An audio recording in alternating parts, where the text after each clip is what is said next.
بڑا ایک turning point ہے پاکستان کی تاریخ کا. عجیب و غریب 54 میں عجیب سانحات پاکستان کے ساتھ اس زمانے میں حکمران 3 شیطان تھے جو بڑی سازش کرتے تھے. غلام محمد گورنر جنرل، اور دوسرے ایوب خان، اور تیسرے سکندر مرزا.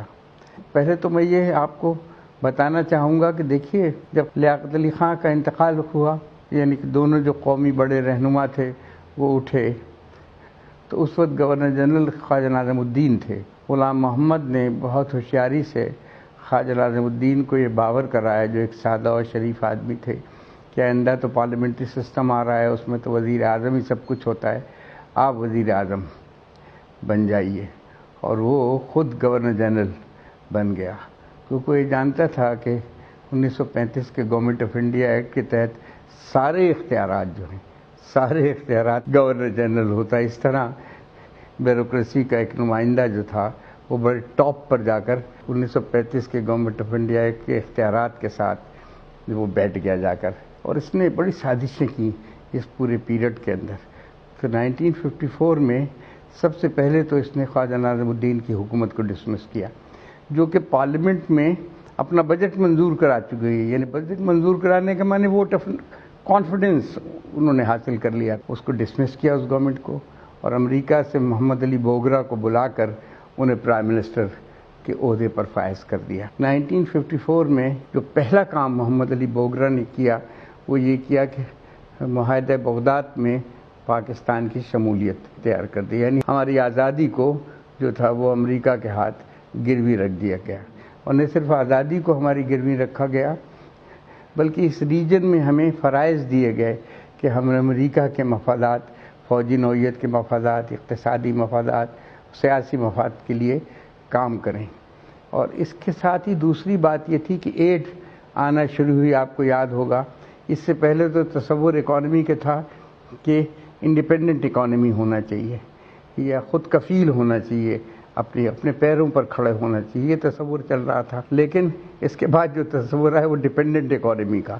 تو خوب گندم وندم آیا پاکستان کے اندر، اور ایسا نظر آتا تھا کہ جیسے کہ اس گندم ہی سے سب لوگ خوشحال اور ترقی یافتہ بن جائیں گے. تو اس کے ساتھ گھن بھی آیا جو ہماری نہ صرف اقتصادیات کو کھا گیا، بلکہ یہ گھن جو تھا وہ ہماری آزادی کی روح کو بھی چٹ کر گیا. یہ جو سارا گھن تھا، تو یہ سانیہ وقوع پذیر ہوا. پھر آپ یہ دیکھیے کہ 1 یونٹ کا 22 نومبر مجھے یاد پڑتا ہے، اگر آپ چیک کر لیجئے گا کہ 22 نومبر 1954 کو انہوں نے اناؤنسمنٹ 1 یونٹ کا اناؤنسمنٹ کیا. 1 یونٹ کے اناؤنسمنٹ کے معنی کہ جو صوبائی حکومتیں تھیں یہاں کی، یعنی پنجاب کی حکومت اور سرحد کی حکومت، اور یہاں تھی میرا خیال ہے عبدالستار پیرزادہ کی حکومت، شاید 110 کے ایوان میں 74 ووٹ سے وہ پہلے ہی ریجیکٹ کر چکے تھے 1 یونٹ کو. سب جگہ کہ ہم یہ 1 یونٹ کو نہیں مانیں گے، تو ان پر جبراً 1 یونٹ کو مسلط کر دیا گیا. یہ ایک ہولناک اور خوفناک بات پاکستان کی تاریخ کی ہوئی. اور آپ کو ایک اور بات بتاؤں گا میں کہ جب یہ 1 یونٹ میں بلوچستان کو ضم کیا گیا پنجاب کے ساتھ، تو بلوچستان میں بہت خوفناک بغاوت ہوئی تھی. اور اس زمانے میں سردار زرکزئی کی قیادت میں بہت سے ان کے بیٹے اور ان کے قبائل پہاڑوں میں چلے گئے تھے. پھر اس وقت پاکستان کی آرمی 1 سال ان سے لڑتی رہی اور انہیں شکست نہیں دے سکی. تو پھر ان کو یہ وعدہ کیا کہ آپ نیچے اتر آئیں، قرآن پر لکھ کے دیا گیا، اور وہ واپس آئے تو ان 7 لوگوں کو پھانسی دے دے گی. اس وقت سے بلوچستان میں بھی نفرت کے بیج بو دیے گئے کہ جہاں چاہیں وہ اسے ضم کر دیں، جب چاہیں اس کی صوبائی خود مختاری کو پامال کر دیں. تو بلوچوں کی جو صوبائی خود مختاری کے حق تھا یا بلوچوں کا قومی حقوق کا حق تھا، وہ اس کو پامال کیا گیا بری طریقے سے. تو یہ بہت خوفناک رزلٹ ہمارے یہاں ثابت ہوئے. پھر آپ یہ دیکھیے کہ 1954 میں ایسٹ پاکستان میں ایک جگتو فرنٹ بنا، سب پارٹیوں کا متحدہ محاذ بنا، اور اس نے جو الیکشن ہوئے 309 کی اسمبلی کے اندر 237 سیٹوں کی مسلم لیگ کو بالکل ٹوٹلی شکست فاش دے دی، اور حالت سی ہوئی کہ صرف 10 سیٹیں مسلم لیگ کے پاس آئیں۔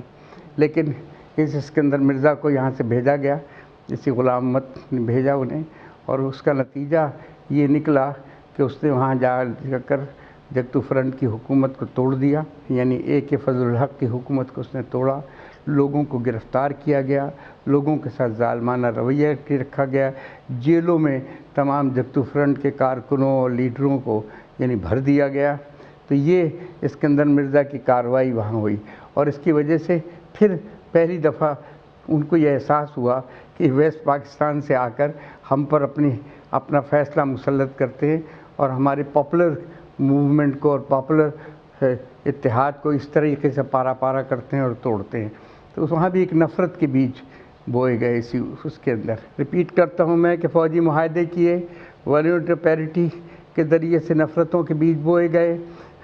اس کے ذریعے سے ایک اور کام بھی کیا گیا کہ یہاں پر یعنی جو فوجی معاہدہ کرنے سے قبل جس چیز کا انہوں نے اہتمام کیا کہ انہیں خطرہ تھا کہ اس بات کو طالب علم جو ہیں برداشت نہیں کریں گے، اور طالب علم جو ہیں مزاحمت کریں گے اس بات کی، DSF اس کی مزاحمت کرے گی، تو انہوں نے پہلا کام یہ کیا کہ DSF کو بین کر دیا، کمیونسٹ پارٹی پر پابندی لگا دی، اور آپ پورے ملک کے اندر انہوں نے نوجوانوں کو بڑے وسیع پیمانے پر گرفتاریاں شروع کی اور فوجی معاہدہ اختیار کیا۔ اس کے خلاف لوگوں میں ریئیکشنز ہوئے، تو انہوں نے بڑے وسیع پیمانے پر گرفتاریاں کی۔ تو DSF کو بین اس لیے کیا گیا تھا کہ DSF مزاحمت کر رہی تھی، اور نتیجہ آپ یہ دیکھیے کہ یہاں حسن ناصر گرفتار ہوئے، بڑے شخصیت تھے اپنے وقت کی، یہاں اس زمانے میں طفیل عباس تھے، وہ گرفتار ہوئے، منہاج برنا وہ گرفتار ہوئے، جمال نقوی اس میں گرفتار ہوئے، ایرک رحیم اس کے اندر گرفتار ہوئے، اور بے شمار پولیٹیکل ورکرز کو سے جیلیں بھر دی گئیں اٹھا کر۔